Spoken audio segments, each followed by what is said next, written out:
By the way, before we start, we just started our Patreon. Hey, so that's cool if you wanted to check out our Patreon. So the reason why we have both a Patreon and a YouTube membership now is because the YouTube membership was cool, but there are people who are asking, hey, could I get an audio only feed so that I can play it on my particular podcast listening app wherever I am? So we're like, you know what? Look, and we're going to give the people what they want. Yeah, and Patreon lets you do that. So you can head on over to patreon.com/newbiestartrek. And it's pretty much all the same perks. It's $1.99, just like on YouTube, and you get early access to new episodes. Those episodes are ad-free. Well, they have the built-in sponsorship ads because people have overwhelmingly said they would prefer those in because I guess we make them funny.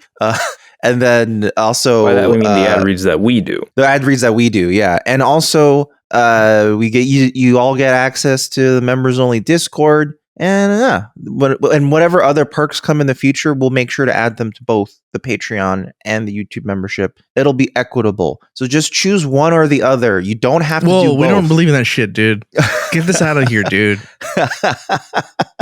We don't like equity. You do whatever feels right to you. Yeah, you do whatever you want. Okay? You do you. All right. If you're a crazy baller who needs maximum convenience and all access to us in every shape and form, you can do that.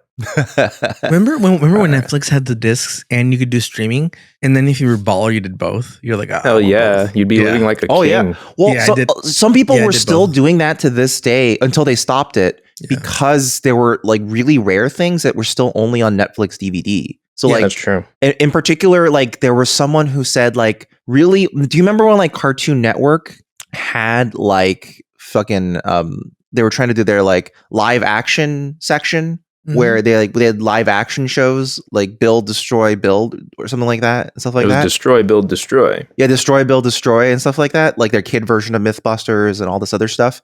So that was never available anywhere except Netflix DVDs.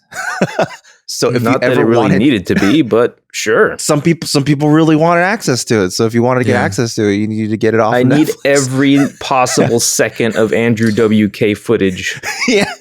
If you wanted to make a comprehensive Andrew WK archive, you absolutely needed Netflix DVDs to help you out there. Yeah. I mean, you did get a lot of I had a friend who would things that were out of print, he would just order from Netflix and then never return it. No. And he would just say bill me.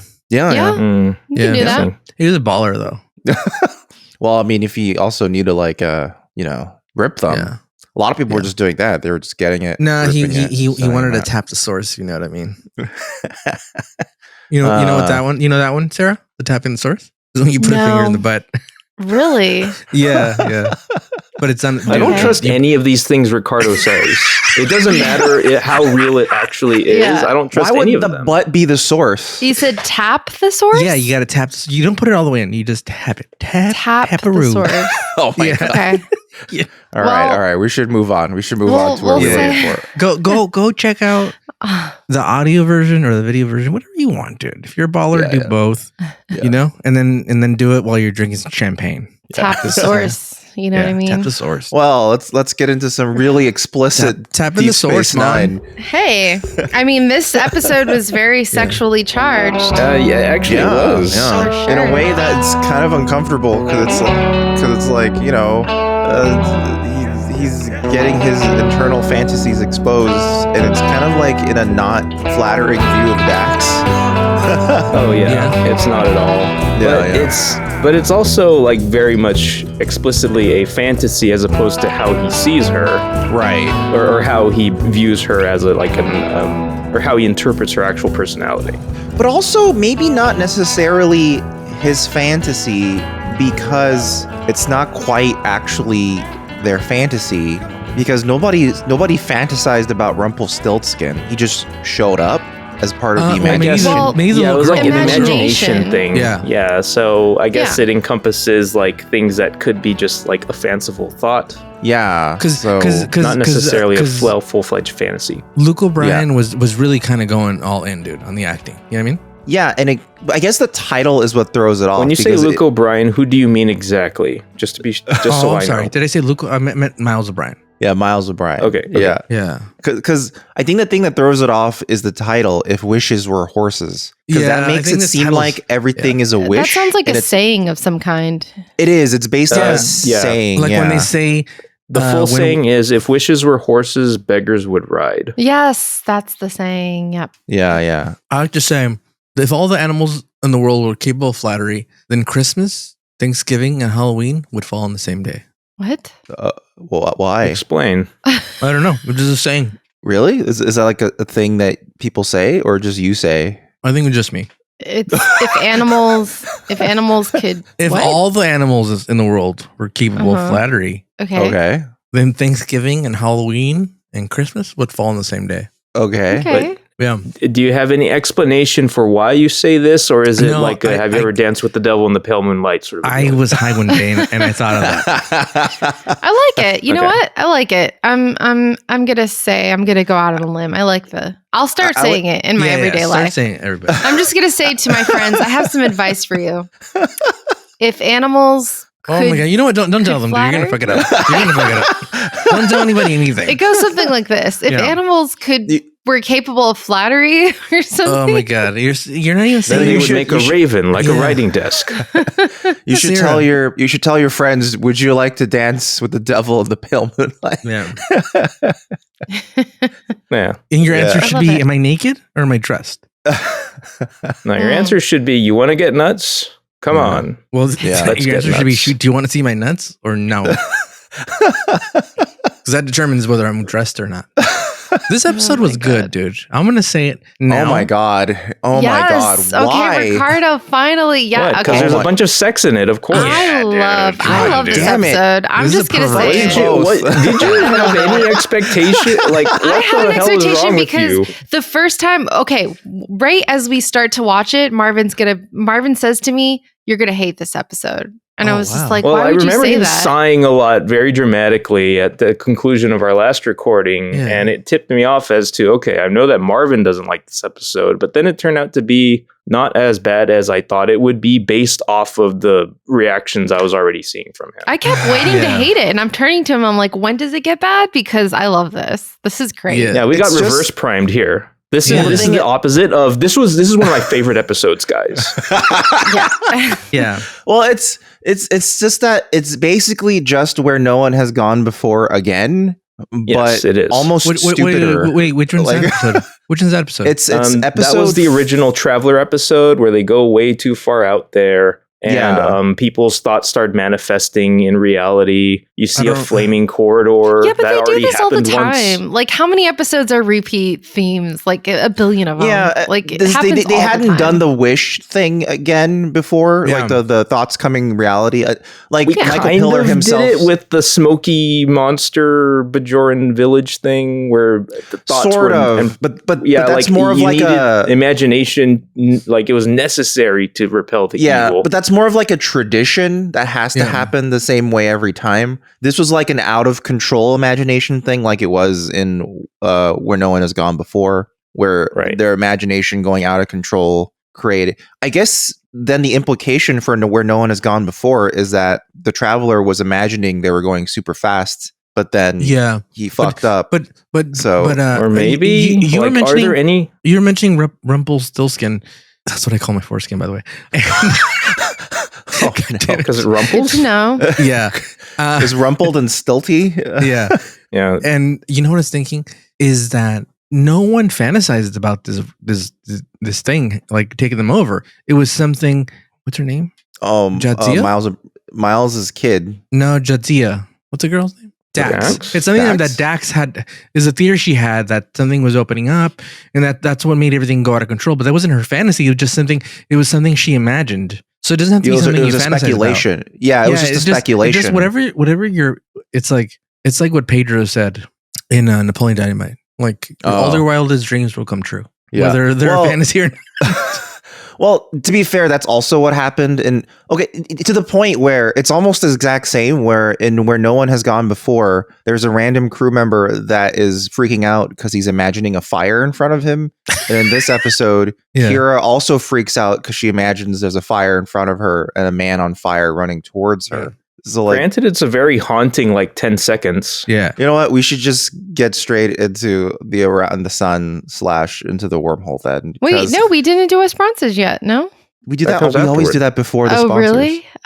You've done this. You've done like 100 episodes at this point. Actually, this is new to me, dude. Seriously, and this is not bullshitting. I thought we do. Yeah, we do the sponsors and then we do Around the Sun. Yeah. No, we don't. We've never done it that way. It's literally never happened. This wrong. Yes, to me. It's literally never happened that way. I'm not How does half of this podcast have it wrong? Yeah.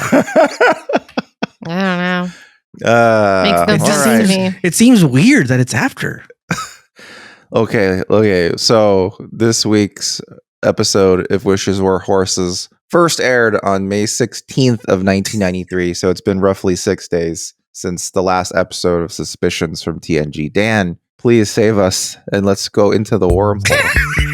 Awaiting us inside the wormhole was Janet Jackson again. She was back on top of the charts with the song called That's the Way Love Goes, but I don't remember how the song goes. That's the way love goes. Dun, dun, dun, dun, dun, dun, dun, dun, dun, dun. No? Oh, okay. Is that it? Okay.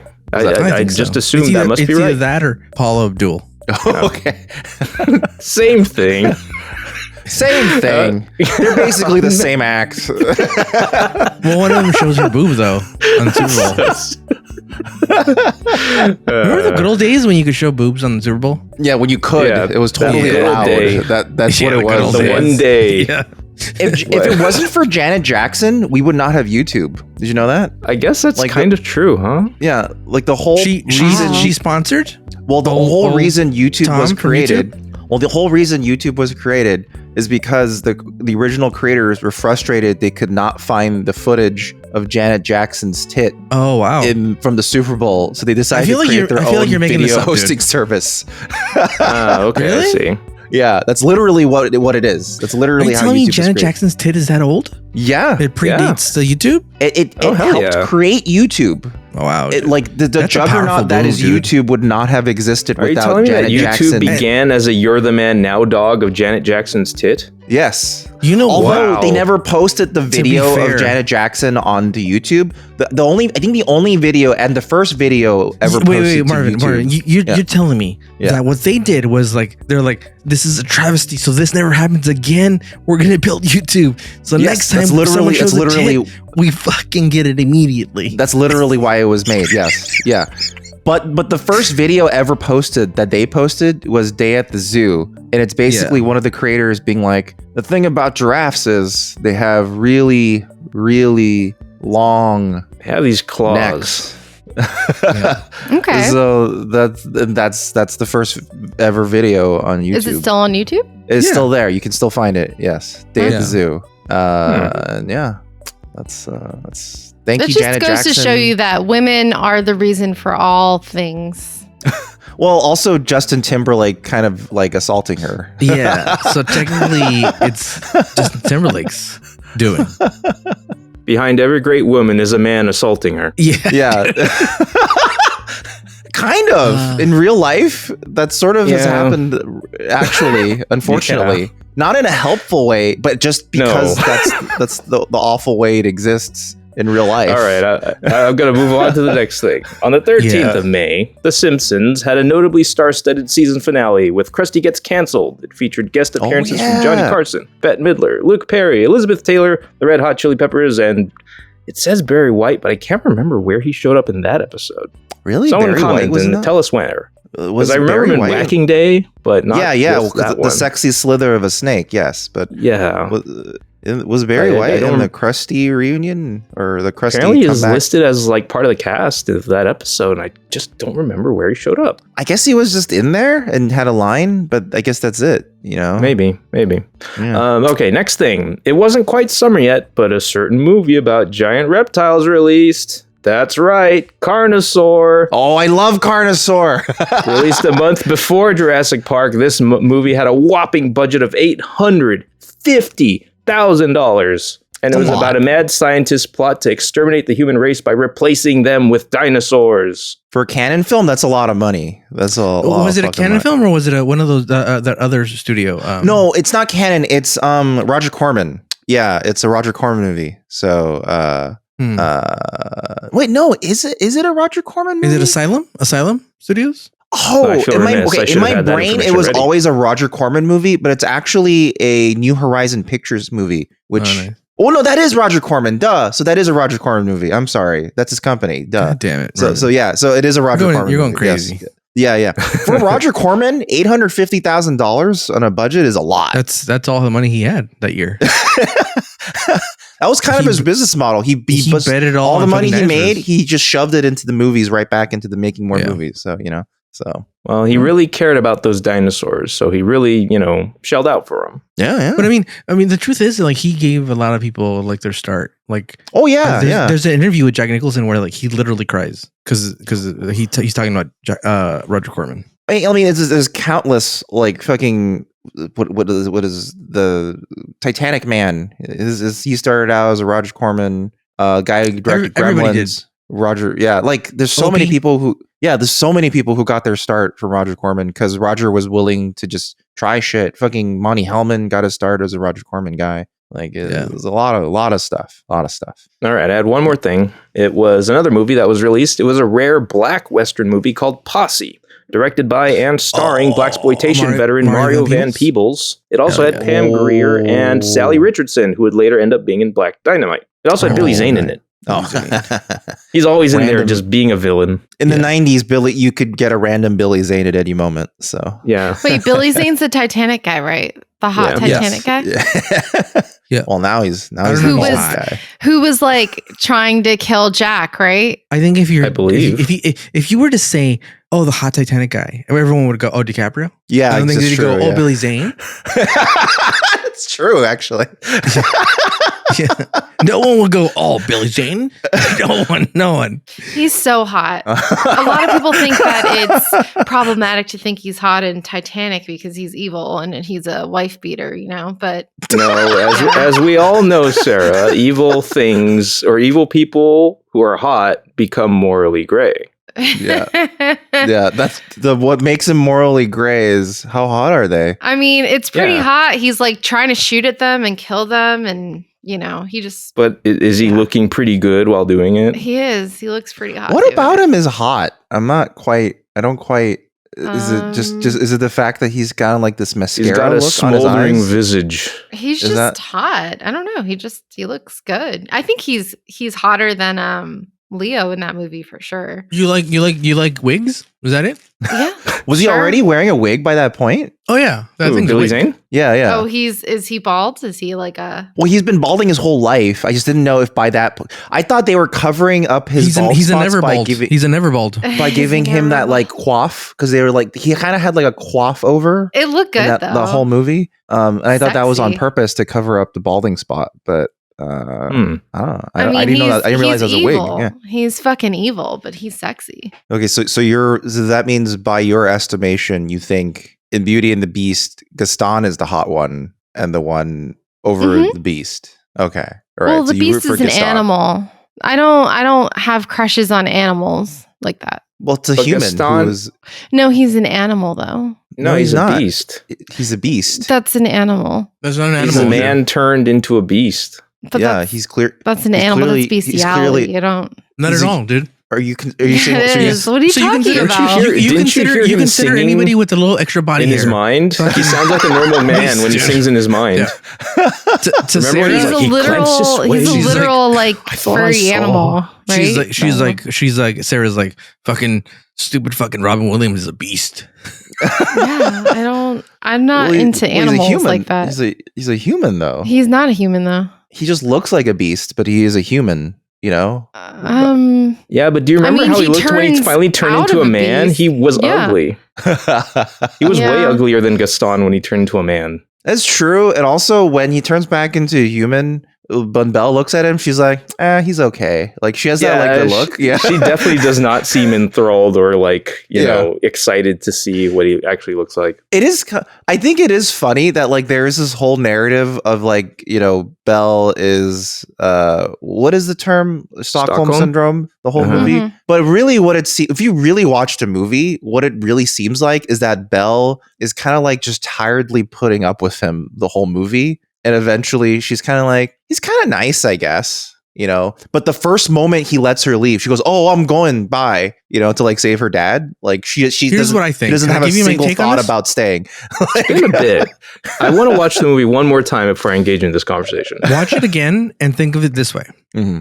She watches she enters the house and then she realizes like, man, I don't want to live like a fucking peasant in this fucking neighborhood, dude. This fucking sucks, dude. And she's like, yeah.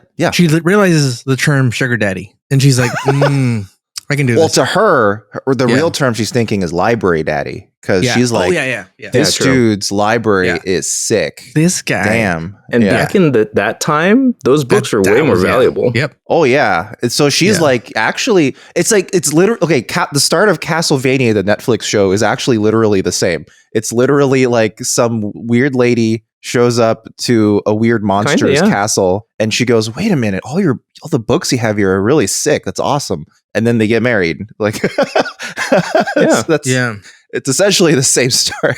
Yeah, right. Absolutely. Wait, what? 100%. This is a Star Trek podcast, right? No, before we move on from Beauty and the Beast, I got to say one thing because we're already on there. There's a piece of that movie that always makes me laugh now when I see it, where it's like Maurice, Belle's dad, goes into the bar, you know, like trying to plead for help. And then they ask him, was it a big beast? Huge, with a long, ugly snout? Hideously ugly.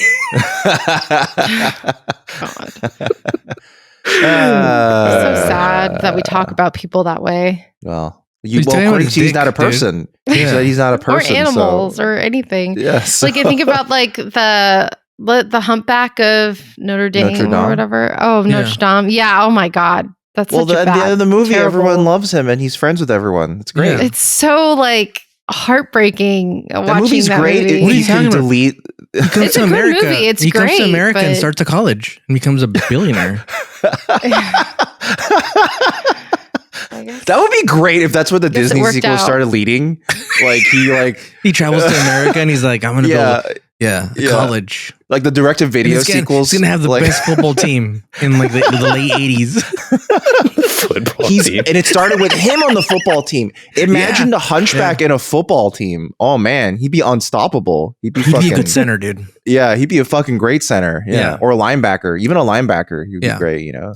You know what? We got to talk about the show and talk about one character in particular. The baseball player. Oh, Ohtani? Yeah. I knew you were gonna. What's his name? Buckaroo Banzai? Buckaroo Banzai? No. Dude, Buck Bokai. Yeah. Dude, did you guys recognize him? No, I don't know who is he from? He's Woo. He's Woo from fucking Deadwood. Oh, okay. Well, I haven't seen Deadwood be on the first episode, so he's the guy that takes care of the bodies. Okay, sure. Yeah. Were you excited? Well, yeah, I was like fucking Woo's in this shit, dude. And then I went and looked up his. Everybody who casted him is very racist. He plays the character Woo in a lot of fucking things, dude. Does he have that same accent in all his roles? Well, no, he has a really thick Asian accent in fucking Deadwood. Doesn't sound anything like that. Well, he's it's just like when he said, well, maybe we'll get there, but the way he says a certain line in this episode made me crack up, and that's kind of why I kind of like this episode. I think I know the exact one, because Sarah cracked up at that line too. But this guy, I wonder if it's the same line. We'll see. But this actor is like a character actor. He's been fucking everything. He plays Mr. Woo on fucking Men in Black 3. So he's always playing Woo or Kim, dude. And I think that's why can't he play a Tim? You know what I mean? That sucks. Yeah. I think, just to make sure we don't forget it, I'm pretty sure the line that both you and Dan are thinking about is when he goes, "It ain't over till it's over." It ain't over till it's over. Yeah, that's the line I was thinking about. Why did he switch his accents just for that line? I was like, why did he say it like that? That was so fucking weird. Like, does he try to treat this entire episode like a demo reel? Yeah. He's just like a collection of different accents. So when he puts it together for his tape, it's just like all different performances. Why are you wearing a baseball uniform in all of these roles? Shut up. I'm typecast a lot, okay? God. This is me as Woo. This is me as Mr. Woo. This is me as Kim. So a couple episodes ago, or maybe it was last episode, we're talking about like how like sometimes like people like to fantasize like that acting is like this that everyone's a billionaire and millionaire. Yeah. But yeah. like this guy right here is like he's like represents literally like the blue collar part of like the entertainment business. He's the definition of working actor. Yeah, that's a working actor. Yeah. And like if you look at his IMDb page, which lists all his credits, like he's in everything, dude. My Girl 2. He's in the Brady Bunch movie. He's in Surf Ninjas. He's in the Untouchables. Oh yeah. TV show. I recognize him from Surf Ninjas. Actually, wow. I remember that. I remember this guy. Yeah, actually. Did he play a surf ninja? He played one of the kids, dude. No, nice. He was in Black Rain with fucking Michael Douglas, dude. This guy, and me going down the list of all the movies he's been and just like reading the titles, I immediately know exactly what fucking character he's playing, which is the Asian character. But I know exactly what part of the movie he's in. But he's in like in every TV show. He's even in, like a lot of voice work. Batman Beyond, Justice League, King of the Hill. Man, yeah.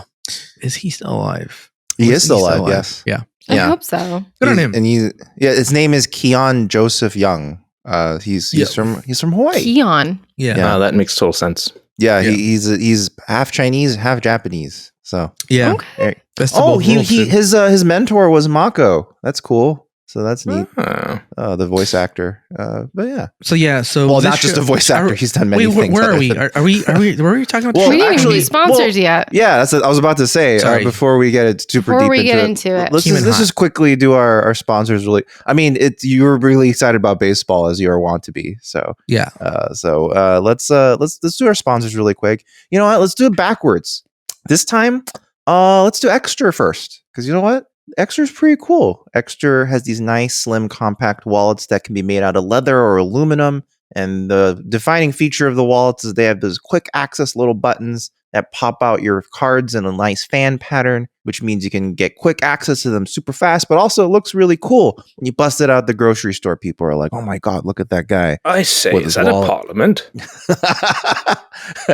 But yeah, also, you know, the wallet itself is RFID blocking, so it keeps your card and your information safe. You can put a little tracker on it if you want to make sure you never lose your wallet. And you know what? It comes in a variety of different materials. You can get high quality materials like Italian leather, or you can get carbon fiber. And sometimes they have like really wacky materials, like they have like gold sometimes, or copper, or all these random things. I think there's one that's like wood at one point. So you know, is that like a double entendre? I mean, it like pops out, authentic right? Lionel Messi leather. Is that wood in your pocket, or are you just happy to see me?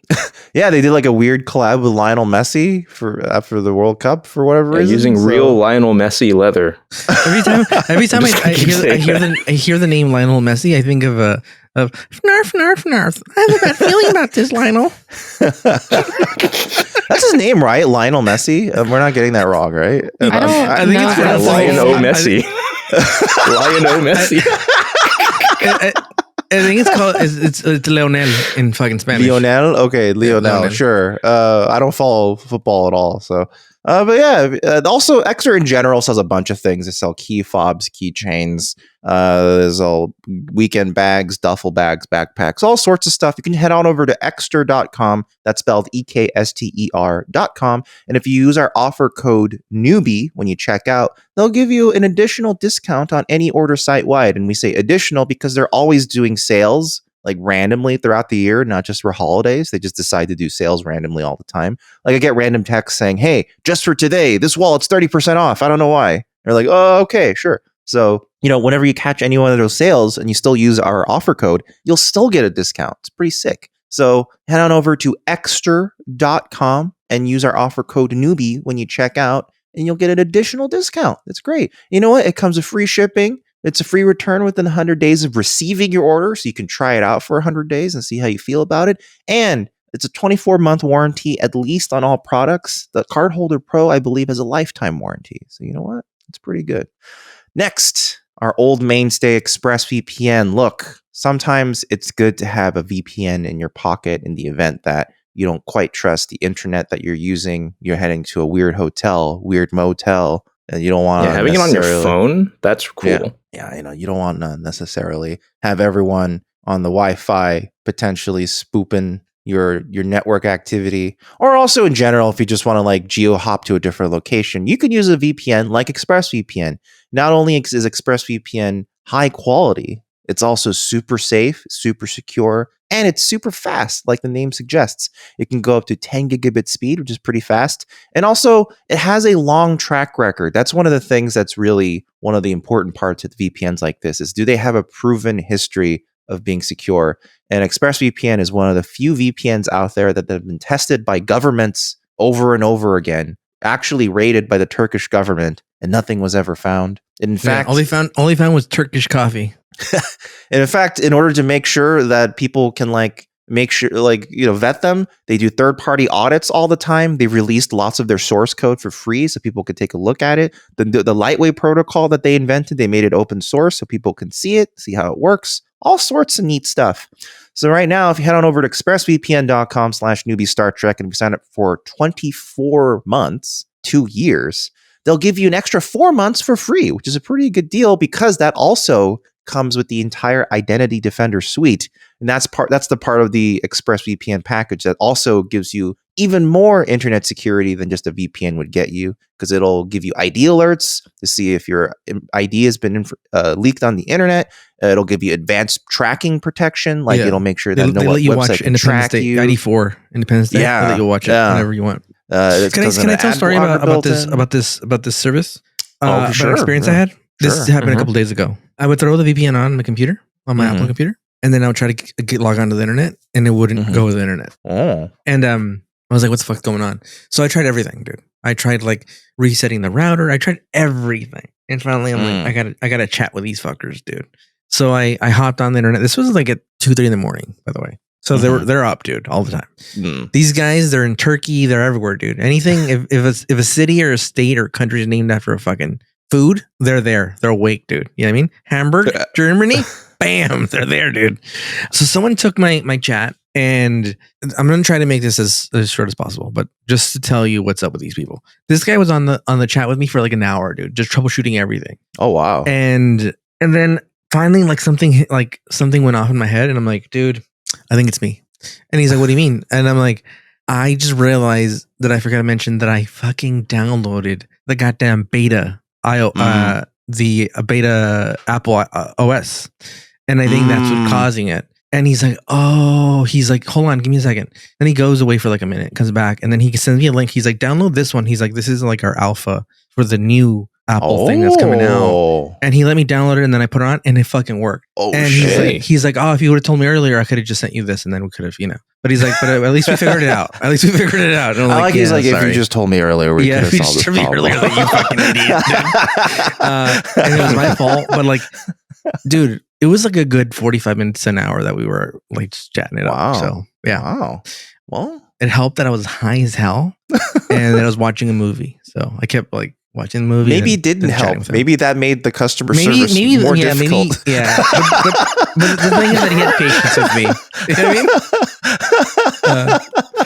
Hey, that's a testament to their customer service. I guess, you know what? I guess and I like this because I was high as a kite, dude. I don't need to be talking to somebody on the phone, dude. And this was better because like I could type it up and finally be like, dude, joke's on me, dude, and you too, because you wasted an hour of your time.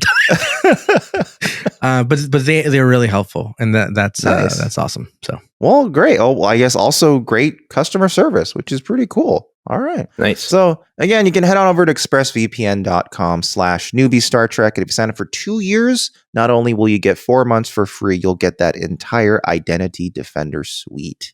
All right. Denise, sorry, we kind of cut you off earlier because we were going straight into the episode, but let's do you now. Ricardo, could you please tell us what happened in this episode? What would be Denise's fucking fantasy, dude? What's her fantasy? To fuck Data again? Come back to life. That probably. Yeah, that's probably number one. So the show starts off. The goo monster, the tar monster. Yeah, beating Venom. She becomes a Venom. She's like, we are Venom. There you go. Yeah, it's like, now I'll get Peter Parker. She just immediately starts, hating Peter Parker. well, what's so funny is, it'd be funny if it was like the Venom symbiote like took over her, and then she went back to the Enterprise, and then she's like, let me take over Data, dude. Let me see if I can take over fucking Android. That's possible. Yeah, it could be. Yeah. Maybe. I mean, he could take over a horse, so he could take over anything. Yeah, I think he can take over anything. Yeah. Yeah. So the show starts off and Odo is hanging out at the bar and basically it's kind of lonely. It's been dead, right? Yeah, it's slow. Yeah, and they see Odo's still looking for trouble, dude. You know? He's having this episode opens up very sexually charged and I guess when you're bored, that's what you talk about. I don't know. Oh yeah. I'm With not your bored and I talk coworkers. about it all the time. Yeah. Yeah. At work, you're like, hey, so what's it like? Do you have sex in the bucket or like, how does that work? Like, yeah. Well, Odo or Quark's assumption is that Odo would have sex by intermingling. yeah. Like, do you two liquids go into the bucket with together another liquid guy, and then we kind of mingle? Is that how it works when they're slow at Disgusting. the work at bar? You mentioned sexuality at work, and I want to give another quick story about my old work.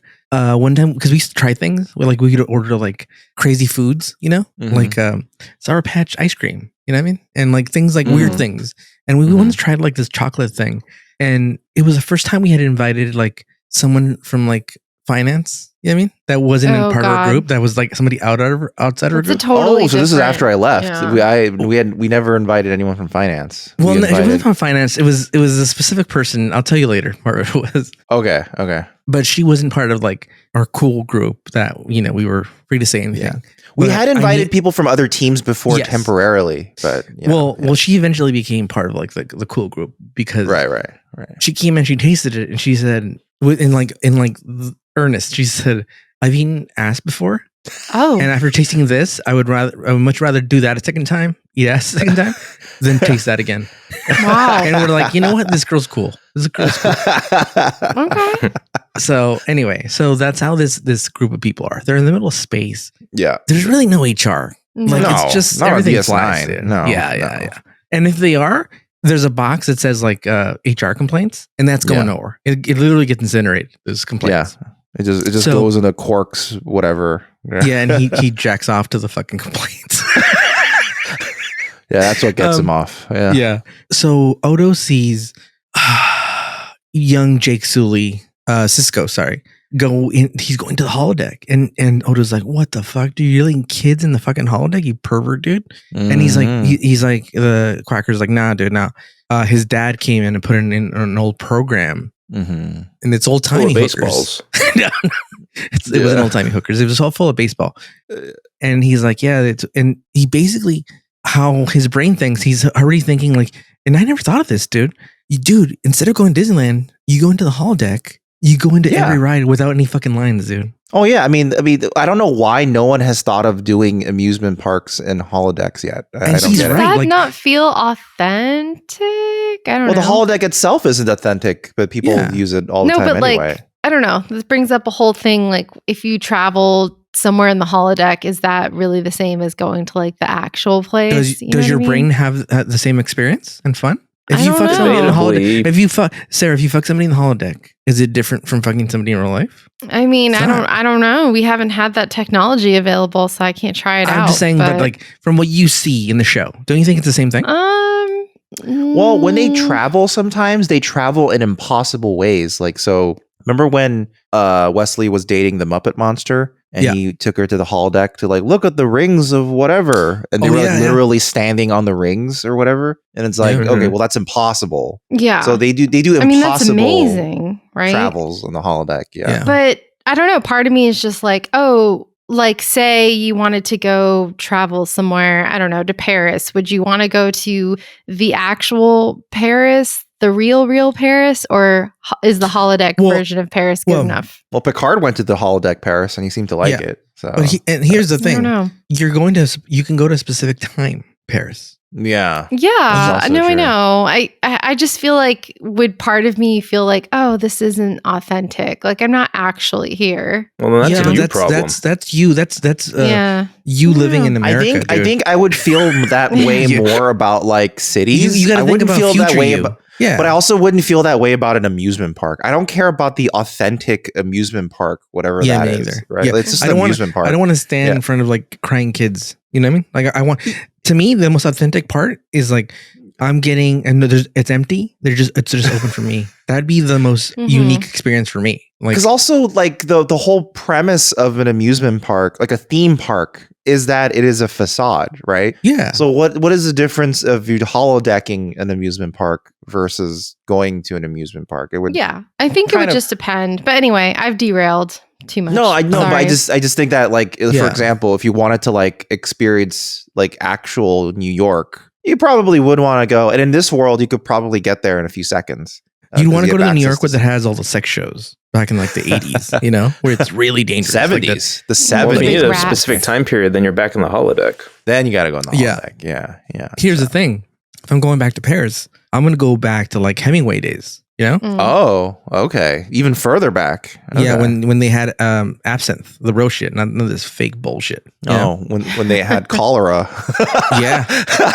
But you go back. I don't think they were kind to folks like us back then, you know. So I don't care. I'm not sure to be good. It's a holodeck. It's a holodeck program. It's a holodeck not a version time of it. machine. So okay. they'll just Never all view mind. I thought Ricardo you were as a saying white like man. in real life. Okay. No. I was like, I don't want to go back before certain. There's no real time machines. First of all, second of all, except there are in Star Trek. There are actual time machines. I'm going back and kick people in the fucking crotch, dude, and eating fast food. That's it. Right. So he's like, oh man, and even Jake and Cisco have programmed it to play a certain players. Like I think he's playing Ted Williams. Ted Williams, Teddy Ballgame. He's playing this guy that I don't know about that I'm sure they made specifically for this because we're not thinking of the future. So he is playing players that we know that are really, really old. But this guy, Buckaroo Banzai, whatever his name is, I don't think that's his name. But what's his name? Buck Bokai. Buck Bokai. Bokai. It kind of sounds like you're saying like making a chicken noise. Yeah. Buck Bokai. So this guy. This guy that could easily be an Arrested Development chicken. Yeah. Buck Bokai. Like you could really, like literally. So this guy was somebody that Cisco looked up to. So these aren't real baseball players that he names. Well, Ted Williams, not all of them. Two of them are. So Tris Speaker and Ted Williams. I don't know anything about baseball. Yeah. Really. So he was trying to name like the wide range of baseball history. So Tris Speaker's very old. Ted Williams is like old-ish, and then Buck Bokai is like in the future. So. You know what I was thinking? Is like why couldn't he pick like really drunk fucking baseball players? Like he could have picked like he would have been cool for me at least if he picked like Wade Boggs and he comes in and he's fucking just drunk as a fuck, dude. And he just immediately goes Pitt the Elder.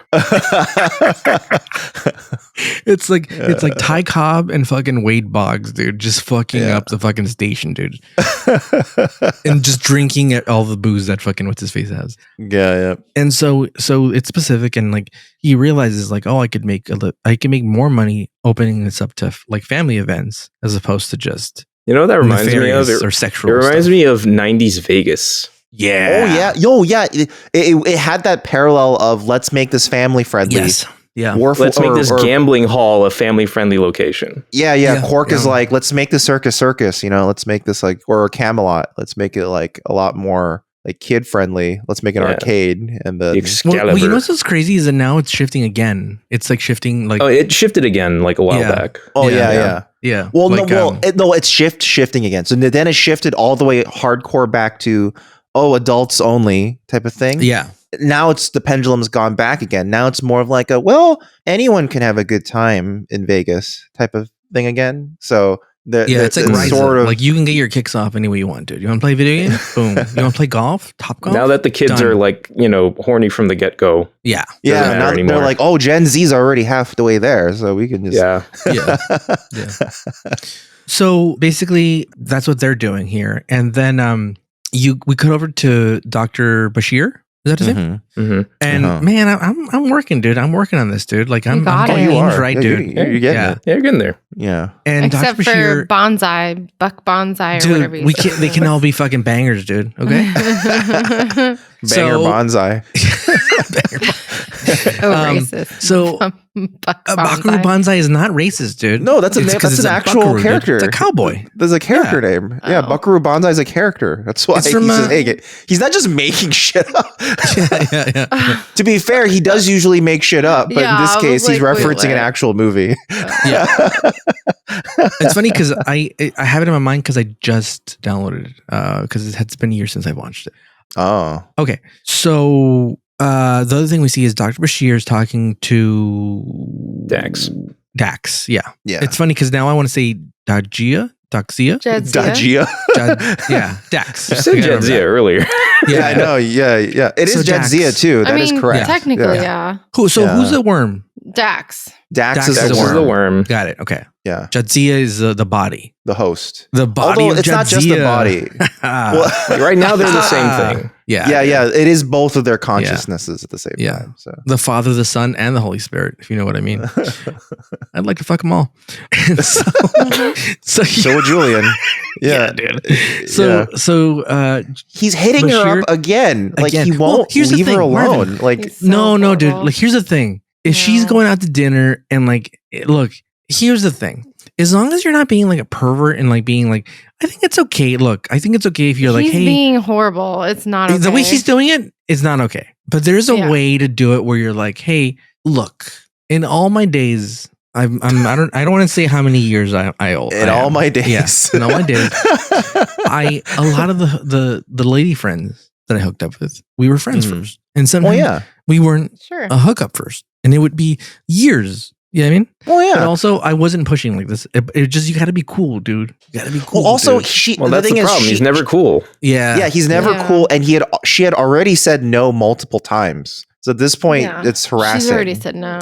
Yeah. But he's not okay. I don't like him. If he wasn't as pushy, I think it'd be okay to be like, hey, I just want to revisit this, and then we won't talk about it for a couple years. But the way he does it is very like oh, cringy. You're breaking my heart again. And it's like, oh my god, stop! It's disgusting. Yeah, it's disgusting. and I don't like it. This even comes back again because but also the way she's written by dudes, and she's written in a way where she's like kind of playful with it. And she's like, oh, you know. Yes. But in reality, like a woman in her position will be like, hey, stop. Like, I would prefer if you stopped. You know, but they write her to be more of like, that's the thing. That's the thing. That's where the problem is. There's two problems. One is that she's written mostly by men. That's one problem. Yeah. But two is that I think if they had written her with a clear like, hey, this is a hard no for me, then we can be like, okay, well then he's crossing the line, blah blah. But she's always being flirty, what she says that are playful and like just be a hard no. You know what I mean? And then like But that's how she's being written. This guy. She's being written that way. Yeah. So anyway, she's being intentionally being written as like open to it, but saying no. It's kind of a weird way they're doing it. Yeah. Which is, it's always going to be that way because because who's writing her, right?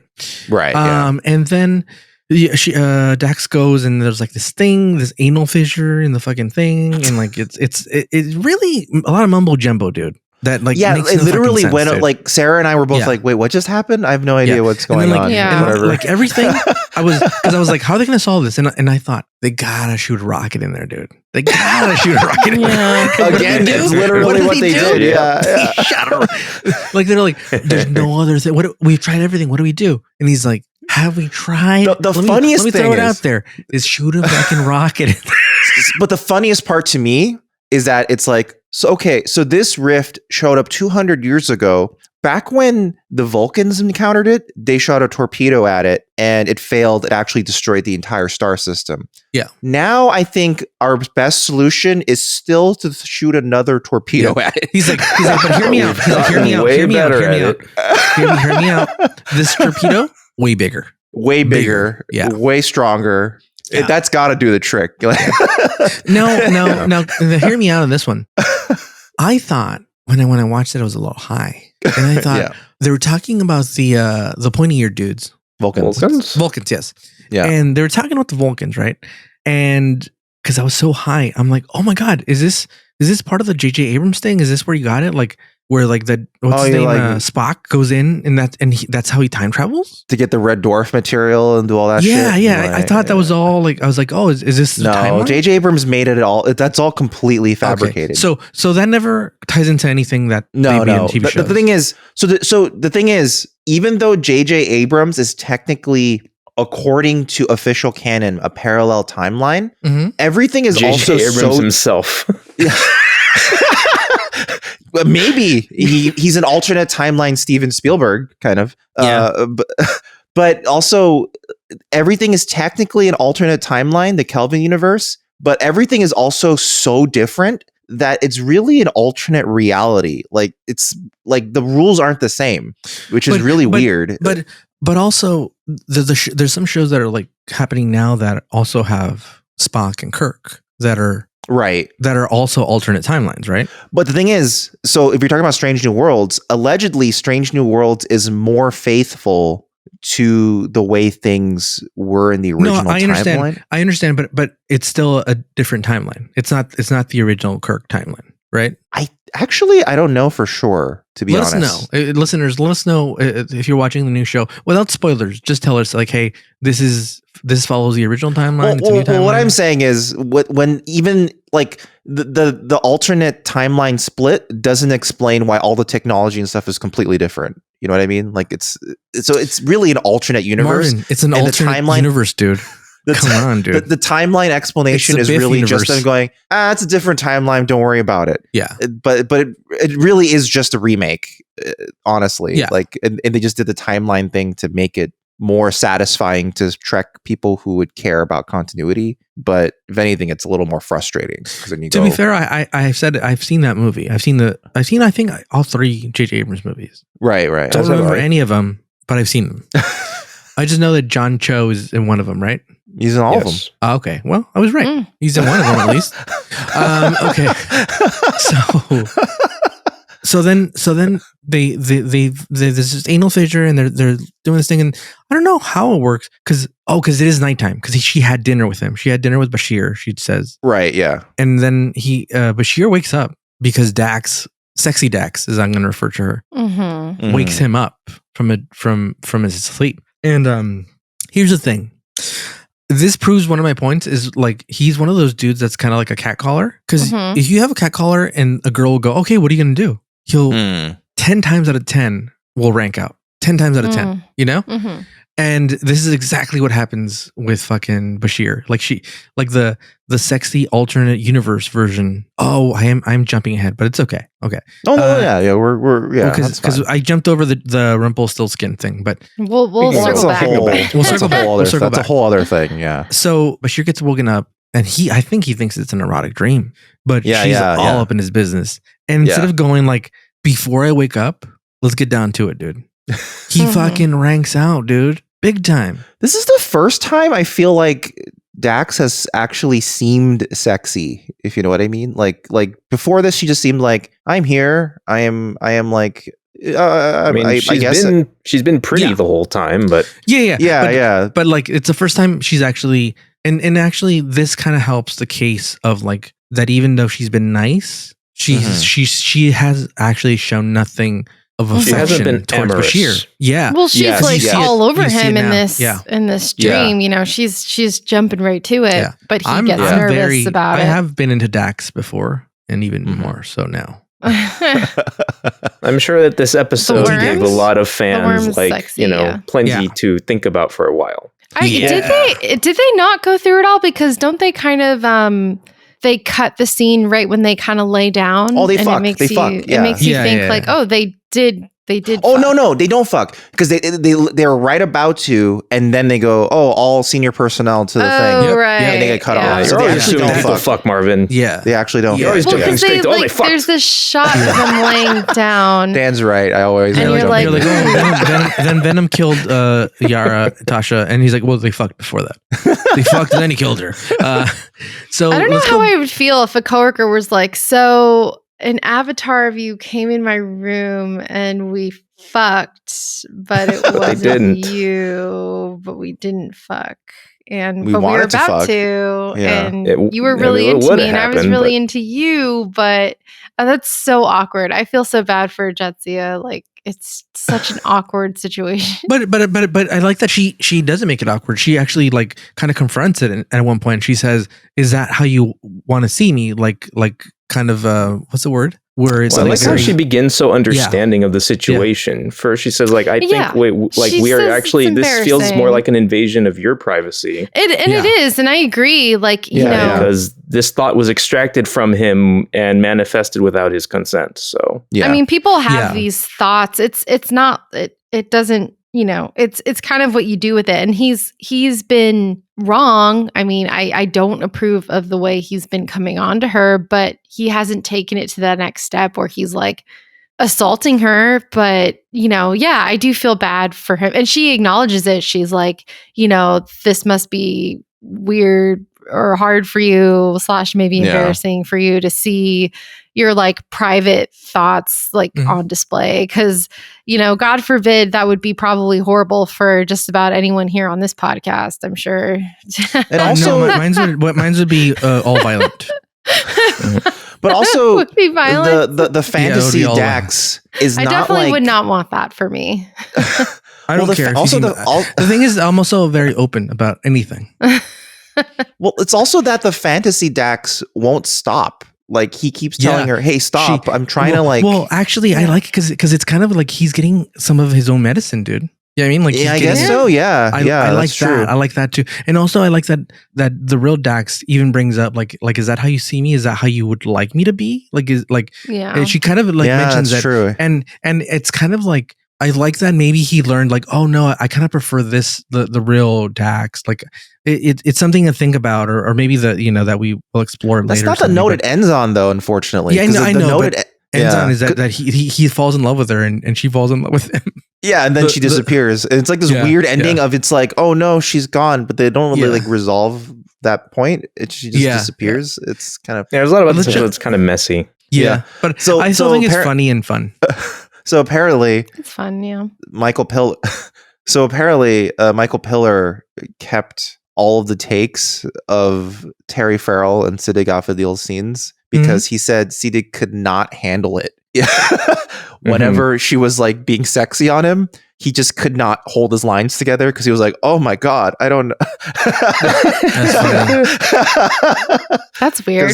Because I think he was just like so overwhelmed. He was like, "I've never had someone like trying to like lick my ear while I'm acting." It's like great. Yeah.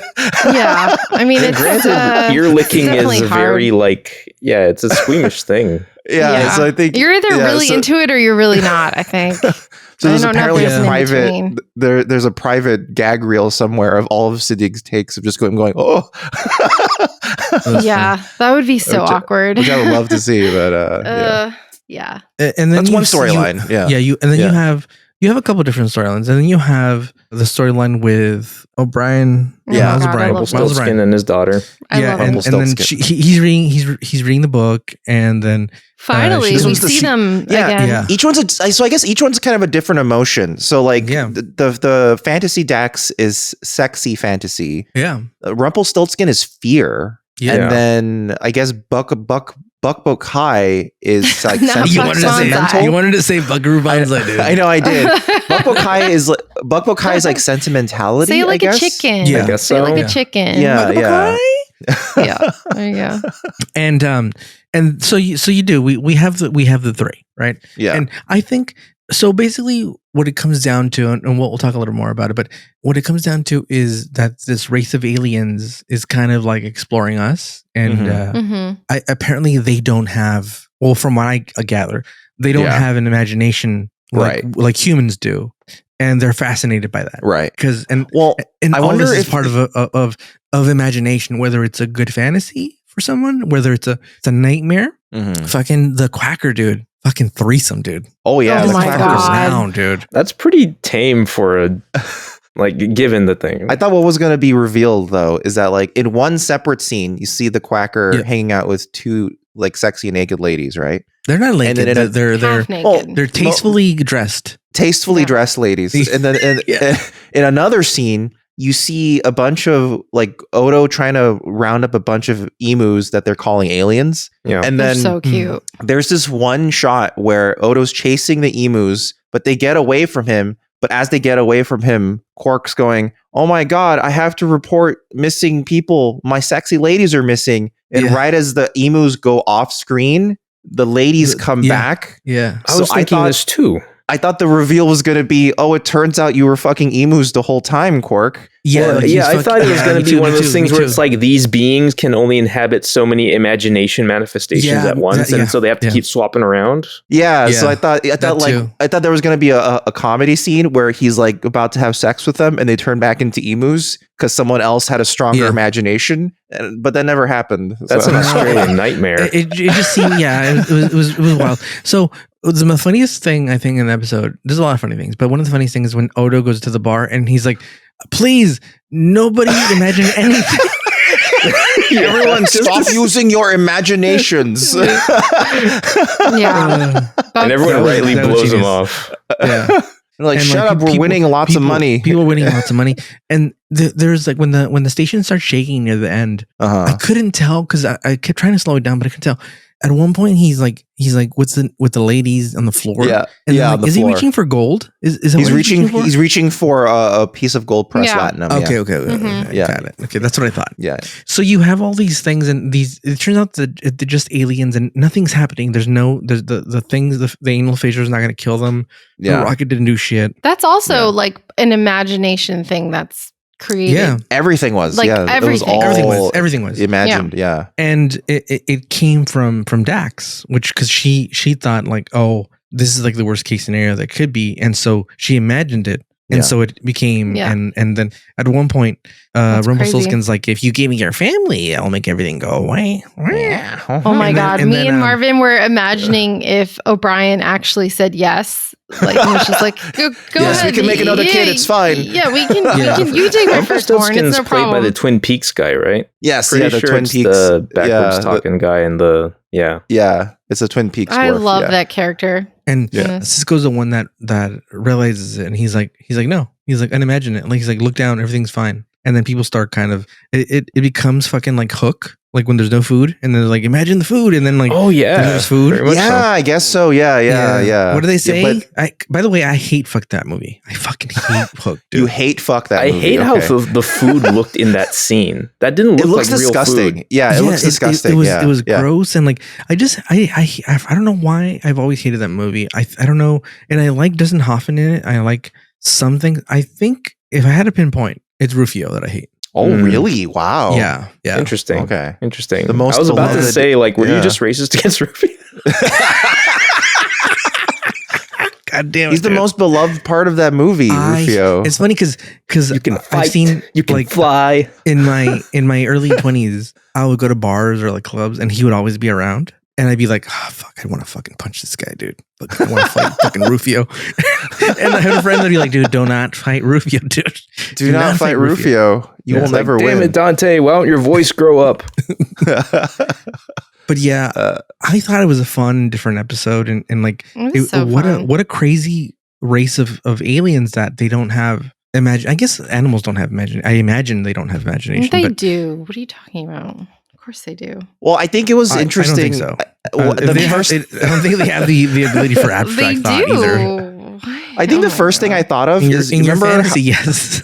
Remember we were talking, Ricardo, about how there are some humans who cannot picture a cheeseburger when they're told to picture a cheeseburger. Or like everyone here can, right? Like if I say, close your eyes and picture a red apple. You can see it like in your mind's eye. Yeah. So this is also like a therapy exercise. So yes and no. So when you close your eyes, do you see blackness? I can imagine blackness if I want to. I can imagine it if I want to. Here's the thing.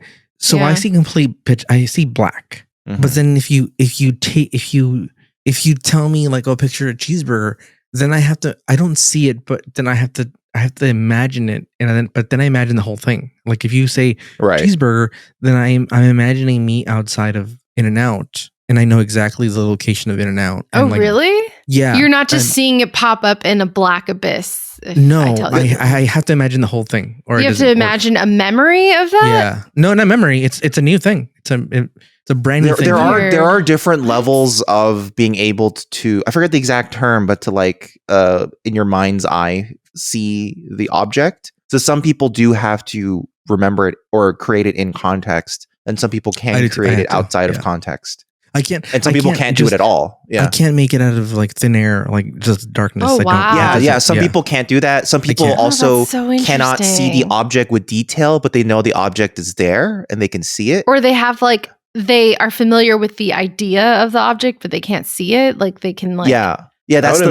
level. That this factor determines a lot in whether or not you're a good 3D artist. Yeah, I guess so. Well, yeah, I mean, like I'm curious because I had always thought that's how everyone thought, that everyone can just see an object in their mind when they just think of something. I'm really good though because I'm a really big daydreamer, so I can imagine I am anything too, and everything like right in front of me if I close my eyes. I don't daydream with my eyes closed. I daydream with them open. I can daydream with my eyes open too. If I close my eyes, it takes me out of it. Yeah, I can do both. I can do both. Yeah, same. Yeah.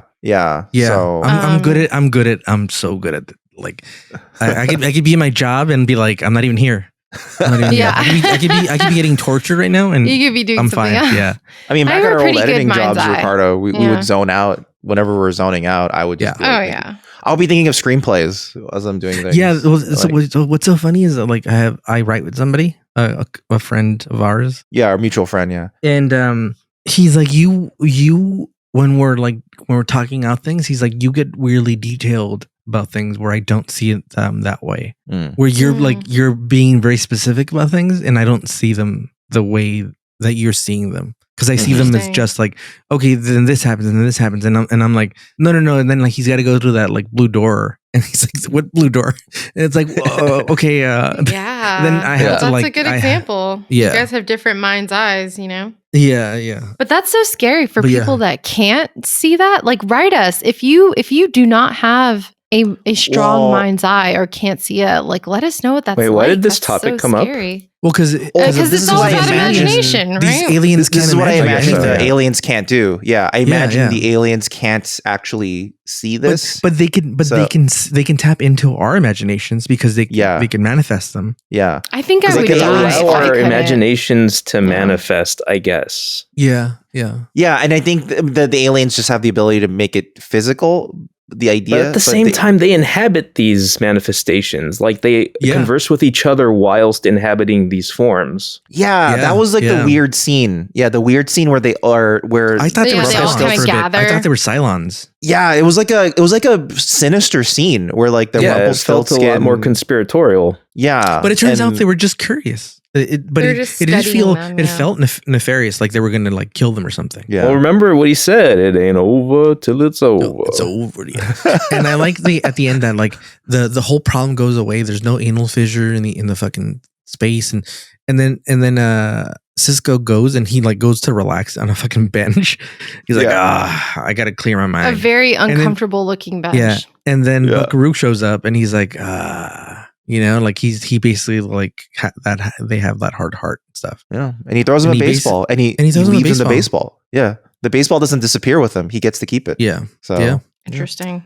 And that's why I like it. I also like that there's a being like this interests me more than Q. Do you know what I mean? Because it's like definitely. Oh, they can make these things manifest, but also they're not completely. They're not gods per se. It could be. I don't know, but it is more interesting than Q. They're more tangible, like things that they can do. I don't know. Yeah, I get what you mean by that. I like this. Yeah, I don't think they could teleport this station somewhere else like you can, but I think they can. They're kind of like Mysterio kind of thing, but more. Well, they also claimed they can't do something that they didn't imagine. So it only worked. Yeah. So remember he was saying at the end, we didn't do it, you did. Yeah. Right. You created all this. These are all your creations. They're just enablers, I guess. Yeah. Somehow. And it was also it was implied partially by Rumplestiltskin when he was just like alone with Miles as he was working on the console and stuff. And he was saying that your imagination empowers me. And it terrifies you. And that was actually starting to get like legit horror movie to me for a second. Yeah. Yeah, that's what I mean. Rumpelstiltskin is the horror one. like the horror version. It should have been Warwick Davis, dude, and he should have been Leprechaun from the movie Leprechaun. Well, you say that, and originally they were they originally wanted to have it be a leprechaun. Leprechaun in space. Well, Colomini protested greatly. Oh, he was like, "This is a racist thing. Okay, please don't do it." Yeah, and then they were like, "Okay, well, come on, dude."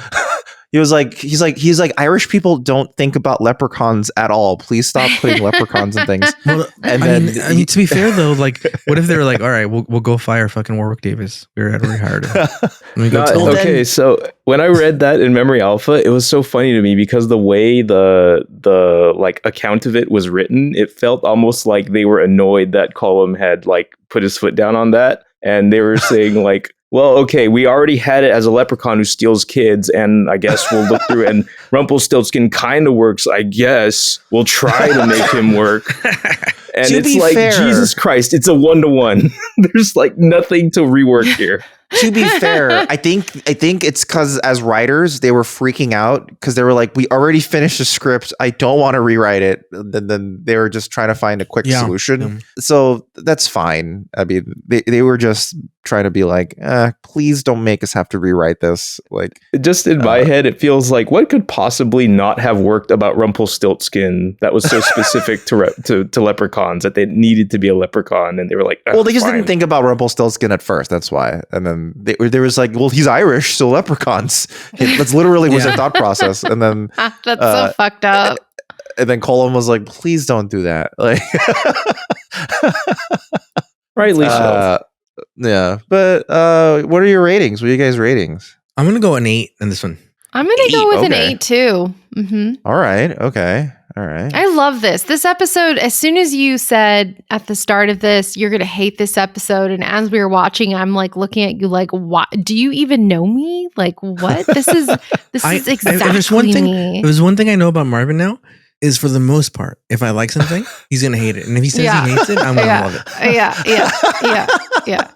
And so he was surprised that I'm like, this has everything. Like, it's like paranormal. It's like creepy. It's like I'm surprised we agree on the penguin. By the way, yeah. Well, I was about to bring up the penguin. You know. And I don't know. Yeah, I really loved this episode. It was just fun. Also, everyone, you can't see it on camera, but the tahini thing is not a joke. Ricardo's literally just pouring tahini down his mouth. Are you just eating tahini right now, like out of the bottle?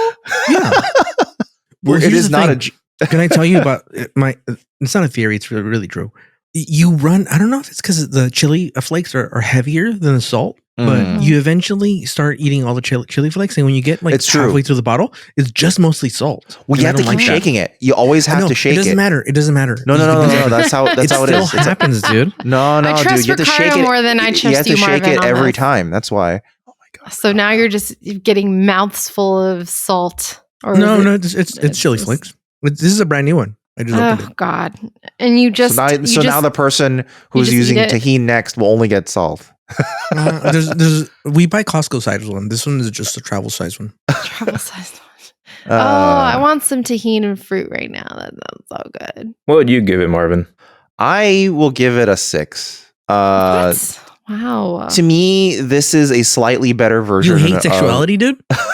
Well, to me, this is a slightly better version of Where No One Has Gone Before. It's less stupid because Where No One Has Gone Before is extremely stupid, where you're like, what?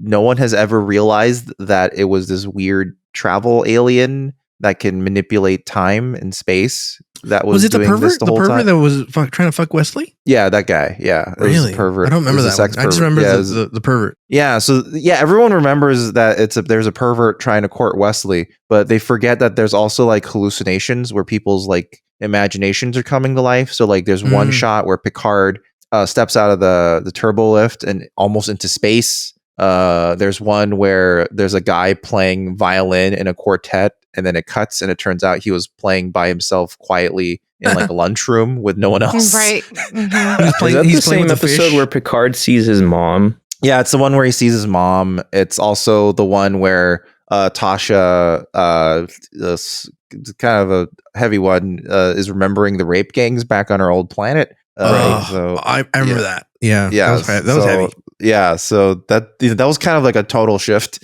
randomly in that episode. Right, and yeah. To their credit, like 6 years in the 90s is a very long time to go without reusing an episode idea. And they're doing like a different thing. It's not the same because in where No One Has Gone Before, it was not only was the technical explanation for it stupider, it was also more random. It was just more of like, oh, there's a fire. This lady was dancing. Well, there's a fire in this one, and like Kira almost gets like attacked by the fire guy. Well, that one, I can only assume it's a PTSD attack. Yeah. That's what I'm assuming is that it's Kira remembering some horrific thing she had to do as a freedom fighter, and this just came up. So yeah. I mean, it was haunting. Like a guy on fire running at you screaming is, Yeah, it was Freddy. Yeah. He's like, oh, bitch. She's good, bitch, while running at her. But I still think I don't like this type of thing where it's just like random thing shows up and then it kind of leaves with no explanation. It's fun. That's how space and aliens are, Marvin. That's how the paranormal works. They're erotic, dude. Yeah. And they're scary. Mm-hmm. So that's why I give it a 6. What do you think, Dan? What do you think? You know what? I'm going to give it a 9, dude. So it's 69. I think I settled on a 7 here because there's a lot of messiness to this. It's structured pretty terribly. And I also, it is a rehash of an older episode, but it is a better version of where no one has gone before. But there are a couple things I want to bring up was Buck Bokai notes that he's implied to be like the last generation of baseball player. Yeah, they banned baseball. He is. Oh, okay. They banned baseball? Yeah, baseball died while he was playing it, or while he still had a career. It was too erotic. The implication might be that he was the last couple of teams before World War III happened, after which there would be no more baseball. God, what? Maybe that's what they're implying there. Yeah. So World War III is a known piece of the Star Trek timeline. Yes. World War III had to happen. Baseball didn't happen anymore. It's like, well, in World War II, like they just had like the women's league, and then that's what they watch. Yeah, and they're like, "Fuck it, we don't want, we prefer nothing than fucking." Well, we would rather watch Star Trek. Paint dry. We would just rather use our imaginations. Well, it's because in the world of Star Trek, World War III was an all-out nuclear war, so that's why they weren't just like, the war's somewhere else. It's like, no, it was everywhere all at once. So like the movie, everywhere, everything. Yeah. So there was no escaping it. It was just everywhere. So does Earth even exist in like a habitable way anymore? Yeah, it does. Robert. Fine. That's where Starfleet lives. Yeah, after a nuclear war. Yeah, eventually after a long time, like at one point, Khan took over and was like a dictator for a while, but then he lost power. James Khan? And then, yes, that guy. And then, James Khan. Yeah, that fucker. Or Scott Khan. Scott Khan. And then what happened? And then eventually the Star Trek guy invented warp drive. And that attracted the Vulcans. Johnny Star Trek invented warp drive. Yeah, dude. Yeah, at least for the humans. Warp drive existed in the universe before, but he invented it for the humans because the Vulcans had it for however long. And the Vulcans are flying by, and they're like, "Oh, you guys figured it out? Cool. We'll introduce ourselves." And that's what started the period of peace on Earth, where because an alien race visited, and they're like, I feel like you're predicting our future. That would not. Yeah. World War III, I can believe. Peace on Earth. Pfft. No, and we would shoot that Vulcan immediately. they're like, can we fuck it? No, let's kill him. It would be Lenny saying it brings us peace, kill him. Yeah, break its legs. Yeah, break its legs. Yeah, dude. If we saw fucking the calamari guy from Star Wars, dude, I'd fucking eat that guy. He looks delicious. He looks yummy. Random bit, but there's an outfit that Jake Sisko is wearing in this episode that's like this green on blue pants, like jumpsuit getup that reminds me of Finn from Adventure Time. Oh, looks like his backpack and his shirt, like. It's like his baseball outfit. It's like his athletic outfit. It's gonna seem. And then like in that scene, it's like, is the Buck Bokai talking to this Jake the same being that is talking to Ben Sisko? Yeah, I don't know. I think so. Yeah. I think so. But he even imagines his own like imaginary Ben Sisko dad to like chastise him into doing homework, and I don't know. Yeah, It's a cool going on. It's a cool get That up. was I a like weird. get That up. is a weird scene. Yeah, the It's weird messy. scene. It's a lot of messiness. Yeah, and people that is a very disappear at weird random. scene. Yeah, that scene in particular is kind of out of nowhere because We also learned that Odo can't smell. Apparently, I don't know if that's going to come up, but I did note that. It's like, Yeah, oh, he okay, doesn't he can't can't. smell. My old boss couldn't smell. Yeah. Well, I don't really so have a sense of weird. smell either. It's So really you could bad. kill him during a MacGyver marathon. Sometimes I would get a ride from her and I would fart just to make sure. Mhm. No, couldn't smell. What? Yeah. I would test her. That's Yeah. really terrible. Another it's not her bit that fault. was Don't tell me fucking fact and then like expect me not to test you. Yeah, I mean, I would be so scared if I didn't have a sense of smell. It's so important. I mean, eventually, I feel like you would like force yourself to not really, think about it. Well, also, I've just grown up without it, so I don't know what I'm missing. I That's don't believe crazy. that. I don't believe that. I mean, and it's so true because I'll be taking a walk with Marvin and I'll be like, oh my God, it smells so good outside. It smells like roses and fresh flowers. And he's like, I don't smell anything.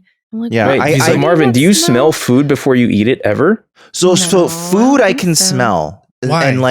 And I can smell. What about my farts? nose is best at picking up pungent smells. So like when it's like no, kimchi, I would say no. Well, no. And depending on the food, I interpret it positively. and not So, like when bad smells. Like if I'm like, oh wow, it smells like shit in here, and you're like, I don't smell anything. Well, like for example, when I smell like stinky cheese, I actually find it appealing. Like whereas other people go, oh, it smells bad, but it tastes really good. I go, oh, I think it smells and tastes good. Do you have an So- opinion on durian? I like durian. I barely smell it. What about Doritos? Okay. Also, I smell like chemicals really strongly. So whenever like Sarah's wearing perfume, I don't smell like the scent. I only smell the underlying chemicalness of it. So like it really bothers me. And like plug-ins like bother me a lot. Like Glade plugins and stuff. It's And- weird and then, because like- you can smell some things, but other things I'm like, Yeah, You it's can't weird. smell it My all. like sweet, I'm very bad at smelling unless it's right in front of me. Like literally right here. Then I can smell it. Pervert. Salty things I smell really well, actually, if it's salty. Like tacos? Yeah, like salty things, but like Like tajin? I guess my weakest smell is sweet. I just don't smell sweet Yeah. very well at all. Yeah. you don't smell that at all. It's so yeah. crazy. Churros? I would smell No. like I would almost smell like the savory part of a churro. Like the oiliness of it Ugh, that's more so than the weird. sugar. I can't even describe how much you're missing out of life. You're missing out on life. Right now. I mean, I still fucking love churros, so I don't know. No, but like the smell of like sweet roses or sweet. Oh, I things don't like that. baking You're or- not missing anything on roses. Oh, it smells so good. Or like just. But the thing sweet is, smell I of have like a cookies weird. baking or. The thing is, though, I have like this weird like synesthesia with it, though. Like, so if I see a certain color of yellow, then I will smell what I think are flowers. I thought it triggered you and you went on it a just- rampage. It just like comes up in my mind, and I don't know why. Mm. You imagined it. Your imagination's strong. Like this episode. Yeah. Gets you erotic. Interesting. Yeah, it makes you think we're all different in this. Yeah, the other in day this I different go on ways. walks every day. Mhm. And the other day I was on a Me walk. too. And this has nothing to do with smell, but rage. And this old lady was walking in front of me and it just upset me. Like it's like fucking speed up or fucking slow down. You hear Wow. me. I'm making a lot of Fucking noise. old lady. Yeah, well, I'm making a lot of noise and I'm like that way she and then she's right in the middle and I'm like that way she moves aside or I don't want to startle her if I fucking haul ass, you know what I mean? Yeah. And it upset me and I thought of this. Everything upsets me and I'm angry all the time. But that makes me happy. And like a calm came because I'm like, this is a good way to be. And then I'm like, but it makes me happy. It makes me happy It to be makes you bothered happy by to things be all the upset? times. Oh my god! Just like the things bother me all the time, it makes me happy. And I'm like, you know what? Yeah. that's I'm a happy so dude. weird. Yeah. All right. That Well, is that's a very good interesting. That's a good revelation to have as a result, I guess. Yeah. Mm. Yeah. Do what makes you happy. You're like the happy Hulk. Yeah. Yeah. I'm just fucking trying to push ladies out of the way. Uh, I'm gonna 8.5 then. I'm gonna change it to 8.5. Just so it's 8.5? almost Okay. 9. Well, if we're looking at audience? Real quick, what did people think was happening when Odo demonstrated that he has an imagination? His fantasy imagined was Quark For a that in split second, jail, right? I thought that the ladies had imprisoned what's his face, the Quacker. Quark. So does that mean he only manifested the video call and what he was like Yeah. interacting with on Yeah. that call only, and that's it? Yeah. Probably, Okay. or he did put a Odo or a Quark in jail, and then that Quark sent a video. Either's fine. Yeah. I guess so.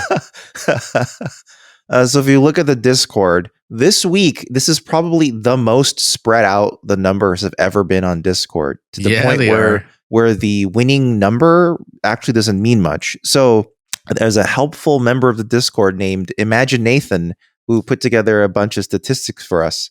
So if we're looking at the average, it's actually a very low 5.57. Wow. Yeah. Okay.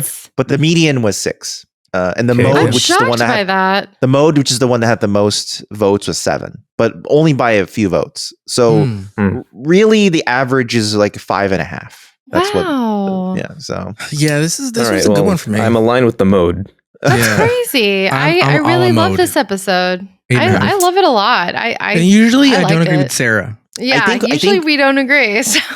I think what it is I think the That's spread shows that this is a divisive episode. I think people either really like it or they really I think it's don't. a testament to the messiness of the episode, because eventually you just latch on to things you either love or hate about it, and then you just go with that. I think that's part of it too, is that like if you're on board with the concept and there's some part of it you like, sure. But Well, I'm if there's a paranormal person, so I really like the paranormal feeling about this episode. That's my draw to it. all right. What part of it is paranormal? It's just like, imagination, the appearing out of nowhere and ghosts. Yeah, Imaginary, scary children's, fairy tale people coming to life. Like it seems very like threatening to steal creepy. children. Yeah, it's very like creepy, weird, paranormal, crazy, unpredictable. I kind of like that. So that's me. That's me in a nutshell. So. All right. Well, that was If Wishes Were Horses. Kind of a misleading name, but hey, here we are. And thanks everybody for listening to Newbie Star Trek. If you liked it, maybe you could give us a like or a review or a comment wherever you are on YouTube. Join our Patreon. Yeah. Oh, I was about to say, we do have YouTube memberships, but we also have a Patreon. But yeah, if you want to check it out, you can head on over to patreon.com/newbie Star Trek. Or if you're on the YouTube version, you can just click join right there and join the channel. On the YouTube app or on the website, wherever you are. But they're functionally the same. If it helps to delineate, the YouTube version is basically for video perks, and the Patreon version is basically for audio only perks. But that's basically the same perk. Do you want the podcast as early as an audio version, or do you want the podcast early as video? After that, all the perks are generally the same. You get access to the same Discord. Both of them don't have any ads attached. But we should say, when we eventually do, our plan is, spoiler alert, to do the original series maybe as a live stream with like cameras on, and that will be a live stream on the Discord, which you'll have access to on either. No, you're going to live stream it on YouTube because YouTube will create an archive of it. That archive we'll also put it for the other members of. Then Patreon. I will then put the Patreon. Yes, yeah, got it. So you'll just get it a little later. Yeah. The other problem with Discord is Discord has a limit on how many people can see. So currently, Discord would suck my dick, dude. So I believe not more than 50 people can view a stream at a time, which would be way lower than what the Discord is. So it'd be better just to have it on YouTube where there's no restrictions. Just view it there. Why is Discord doing this to us? Well, because Discord is not. Well, Discord's not a video hosting service. That's why it's a lot of money. Want us to pay. Well, even if you pay, there's a limit. So that's why. Like it's just they're not set up as Discord's. People don't know Discord's a tiny company, and like it's they're basically, it's a miracle it runs this well. They do good work. Yeah, it's like there's a lot of really difficult behind the scenes stuff that they do all the time. Like somehow this tiny team has the best audio quality, the most reliable texting, and like the ability to stream for free. And for a long time, they were letting people just host files for free. They don't let you do that anymore. Now they delete it after a certain amount of time, but that was unbelievable. And now it's like, I get it. Like I get why you're not allowing streaming to that many clients at once. It's really difficult. Streaming is really fucking hard. So it's been hard for us to get it together. So, Discord is not to be blamed. Yeah, Discord is not to be blamed. It is a very difficult thing. I blame Discord. So yeah, eventually, but right. functionally, both Patreon and YouTube memberships have the same perks, and it's they're both Pornhub $1.99 and X videos. They're both the same thing, basically. Yeah. So you just check that out. There's also links in the description if you just want to click on links instead of having to type stuff out. So there you go. Also, check out our merch store. Now that the Patreon is up, my next order of business is to finally get our designs up. So I need to finally put it in motion, order the samples, see how good they are, tweak them if necessary, and then we're going to launch because it won't just be t-shirts. Let's just say that. It'll be other stuff too. Dildos, everything. Right, well, if we can swing it. We can swing it, dude. Come on, dude. But also, if you guys have any questions or you wanted to give us any direct comments and you might have them read out on the podcast, you can always email us at contact@newbiestartrek.com. That's contact@newbiestartrek.com. This week is another email from Denise. We've actually read an email from Denise before, I believe. But nice. It's because Pretty sure Denise we said that last time too. has an answer to a question we were talking about. Oh, because the email is titled "Swinging on Star Trek: The Cruise or Not." Oh, damn, dog. It goes, "Hi all, I wish I had a more interesting report for you after this latest Star Trek cruise, but alas, there doesn't seem to be much swinging going on, at least not in an organized way. This year, I never saw any upside down pineapples, either as badges or as decorations on stateroom doors. I asked my friends who are open to swinging about it. I was around when a wife somewhat propositioned the guy I know, and though he and his wife were discussing if they found the other couple attractive, they said they'd never seen or heard of anything other than this on the cruise, just casual hookups with other couples and more open relationships. Now that I think about it, it makes sense. The cruise is pretty much a small, exclusive convention, and there is something going on from 9 a.m. till 2 a.m. You'd be missing something fun to spend time trying to hook up. Live long and prosper, Denise." So I guess because it's so event packed, there's no time for sex. But that's the event. That's the fun part. Yeah, the fun part is the scavenger swinging. It's the fun part is to look for that. Damien. Well, the freaks make time. Yeah, dude. Yeah. Make time. Freaks. That's why the freaks are always on the bikes. They're at every con. Yeah, they say blah blah blah on the sheets. Freaks on the bikes. I mean, there's people definitely hooking up a ton at cons. That's definitely absolutely. Yeah. So that's why we thought maybe cruises were. What has anyone here been on a cruise? I've been on a con where I hooked a very up long time ago in my youth. Oh, I'm not really a cruise person. I don't know what a cruise is like. Not even Tom Cruise. No, not even Tom. I don't do boats. I don't do water. I don't do beaches. I don't do sand. I love all that. I just don't want to be on a cruise. It's coarse. It gets everywhere. I love boats. I love the water. I love the beach. I just don't want to be on a cruise. Yeah, I don't know. I don't feel the appeal of a cruise. There's a channel I watch sometimes. It's called Bright Sun Travels, and it's about him reviewing different hotels and cruises. And whenever he reviews a cruise, the whole time I just go, I don't want to do this. Yeah. I went to Hawaii. I want to say a couple years ago, a few years ago, and it was not my idea. I said no, I don't want to go.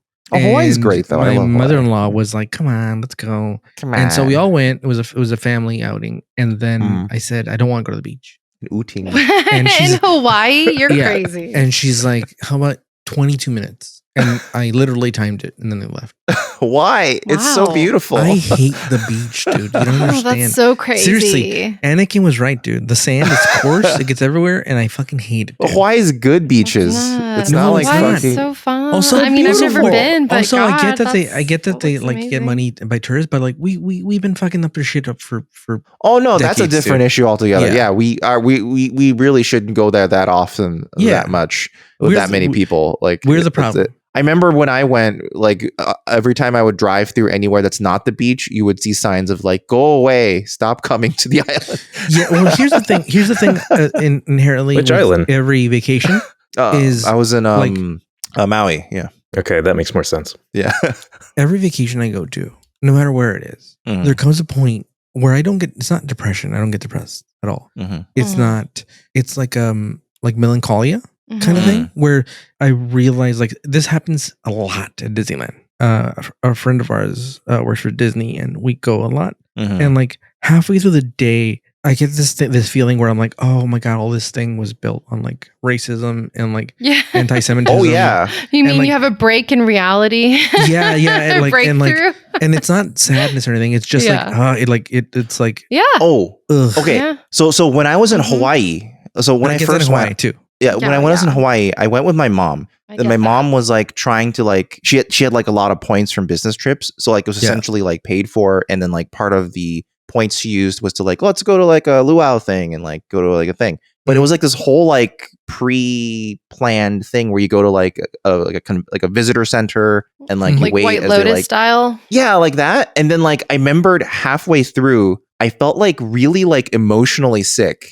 And I remember turning to my mom and being like, I don't want to be here. I feel like something's very wrong with us being here. Like I feel like this is really bad. So Do you we recall left. what caused that feeling? That everything just felt really fake. And it felt like everyone was sort of like told to be here, but they didn't want to be here. You know what I mean? Like everyone like showed up to work and was just working. And it's just like not like a happy experience. It's like a forced experience. That's how Vegas feels to me in a lot of ways. Yeah, that's why I don't like the feeling of a lot of places in Vegas either. So we left, and then the next day we were like, Vegas is good for one day. That's Yeah, Vegas is good for one day, 24 hours. That's it. So the next day, what we did is instead of doing anything planned, we just rented a Jeep and then just drove around. And that was amazing because we were just like, oh, there's like shrimp trucks on the North Shore. I did There's that like just amazing random beaches here and there. There's delicious restaurants, you know, like in Maui, the road to Ohana was the best thing. It was just driving.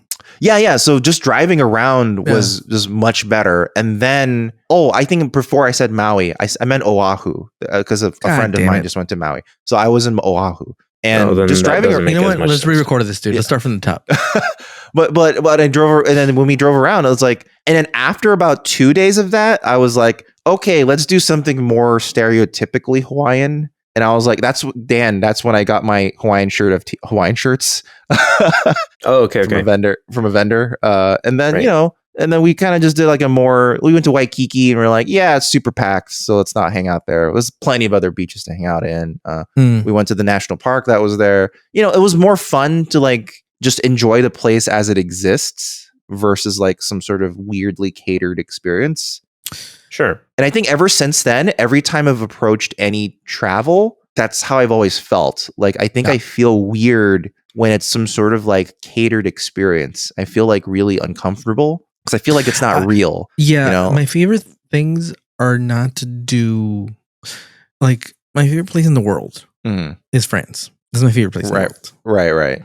That's what you've been saying, yeah. But A, because of the attitude, but also B, because you don't have to go to Paris. You can, like, any of the other cities, the country, like, you can get lost and not be a tourist or like a fucking pest and kind of not have that fake experience. I think that depends on who you are. Yeah, that too. Not being a pest is very dependent on who you are. That's 100% correct. Yeah. I mean, that's because you can have that experience literally anywhere. It just depends on your attitude, honestly. Yeah. Like you could have that attitude visiting New York, Yeah. Like it's funny. I was talking to somebody, and this is going to deviate into a different thing, but it's fine.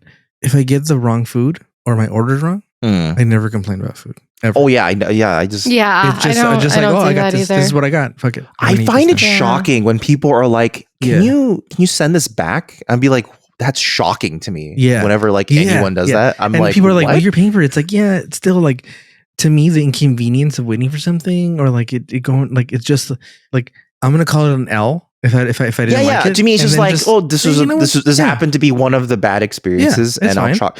And also, like, to me, it's like I know what they're gonna do. They're just gonna toss it when they bring it in the back, or they'll pretend it's the same and bring it back, or it's different and bring it back. Either way, it's bad. And if they toss it, it's also bad because it's just a waste of food. So I'll just fucking eat it. Like I don't want to waste anything. Yeah. Like 9 times out of 10, you discover something good. Like you're like, oh, I wasn't gonna have this, but this is pretty interesting. I mean, one of my favorite pizzas came from a wrong pizza delivery order.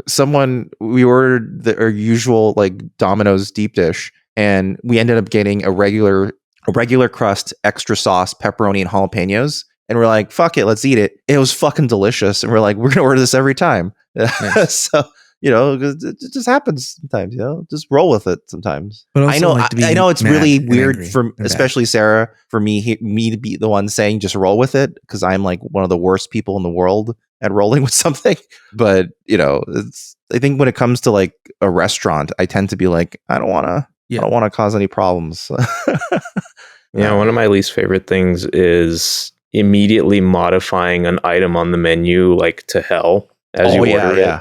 Without ever having even seen or like tried it before. Yeah. Though the one thing I would do is if I had I like to tip well, just because like my wife used to be in the service industry, and like I just like to do it. Not to sound like a fucking bitch hauler, but I just mean like it just like it feels better. I have a better experience if I do that. You know what I mean? Yeah. And where was I going with this? I think I was talking about it was something to do with, I don't know where I was going with this. I had something really interesting to say, and then I was like, and then I went into the tipping thing that has something to do with it, and I forgot what it was. All right, I don't know. Well, Denise, thank you for your email. Thanks, Denise. On that note, thank you for clarifying that question. Yeah, if you guys I remember what I was going to say. I remembered. Okay. So if I had a lot of money, the only thing I would do is it bugs the shit out of me when my food touches each other. All right, you've talked about this before. I think about you all the time now. I would just pay and be like, can you just bring in different plates? I know it's a fucking mess. I have a question. Yeah. What if the food is supposed to go together? Like, for example, you order like Japanese curry, right? Like the curry and the rice is supposed to go together. Oh yeah, you still want it? That's fine. Okay, that's fine. Okay, but like say like I get steak and veggies and like a potato. Okay, I don't. You don't want them to touch. No, at all. That's interesting. Yeah. Do you prefer to get cafeteria trays for your home? Yeah. Well, I just use different plates. Well, do you prefer a baked potato as a result because it's kind of naturally separated? Yep. The potato from the steak, like because it's in its own encased thing. Yes. Do you eat the skin on a baked potato? Then, if the potato's really really good, I eat the skin. Okay. Yeah. Okay. Sometimes you get to the skin and you realize like, oh, they didn't clean this well. No, sometimes they're like, they don't expect you to eat the baked potato skin. So they're like, oh. Yeah, it's like, oh, they did a shoddy job. This isn't good. But sometimes it's a good potato and you're like, oh, fuck, I gotta get in this. Yeah, the place is good if they season the skin. Some places do that and it's super good. Especially if it's a Thursday and skin Thursday. Yeah, skin Thursdays, yeah. But yeah, that's the only thing I would be picky about. But like, hey, I know this is a bother, but like, it'll be worth it at the end. Just please, just separate my food. Just separate my food. It'll be worth it at the end for all involved. For you, for all of us, to accommodate me. Yeah. Okay. Well. and I hate that my kid is like that too now. Oh, okay. Well, did he pick it up from you? We went. Ricardo. We went. Like sometimes we'll go to a restaurant and he'll just lose his shit. He'll be like, God damn it! But he won't curse, but he'll be like, it touched. And I'm like, I know. No. Yeah. I like when the food touches, because to me it's like, especially like breakfast. It's like you get a little bit of like I don't like that. I try to avoid it, but I'm not like, adamant or militant about it. To me, the joy of breakfast is having everything touch a little, so you get a little bit sometimes in a different. Because I like the idea of every bite having a slightly different combo. That's what I really. Same for Thanksgiving. That's syrup can get a little too away from me. Like it can get to a point where it's like I don't want to taste syrup in everything. Oh, Sarah wants to taste syrup in everything. Yeah, let's put it all in a bowl and mix it up and just. That's why. I don't like what Sarah does. Like, for example, if we get carne asada fries, Sarah will mix up the carne asada fries. Mix it. Yes, you do. Gross, dude. You literally mix it and then eat it. I'm like, why? You just ruined the layers. Oh, my baby's yelling at me, Marvin. Because of the carne asada. She's like, this Yeah, She's she knows. He's yelling at me. She knows your sins. It's my boy. It's my baby boy. He knows your sins. I don't know if you can hear him meowing, but he's meowing like crazy. Hi.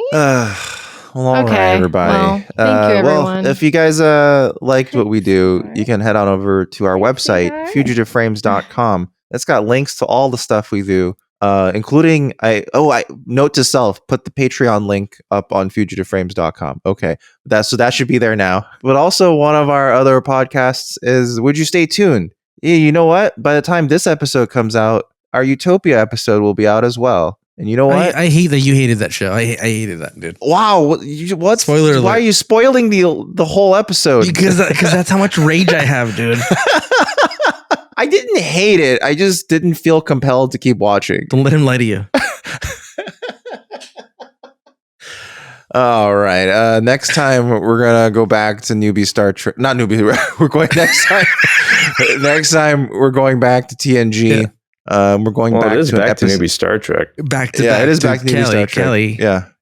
But it is. Don't tell us if you like this episode or not, because we're gonna be like, okay. No, I'm just saying Marvin the name of the name of the episode is Rightful Air. That's all. Rightful Air. All right. That's That it. better be spelled AIR. Yeah. Rightful hair. No, not with an H. AIR. I know. But I'm trying to clarify. Rightful hair. But all right. That's probably the best joke in the entire Charlie and the Chocolate Factory movie. Yeah, there's not much to laugh about otherwise in that movie. Yeah, where he just says, "I need a hair." All right, we're gonna see that next time. So stay tuned, everybody, to Newbie Star Trek. We'll see you in a bit. See you next time. Keep it real. Take care, y'all.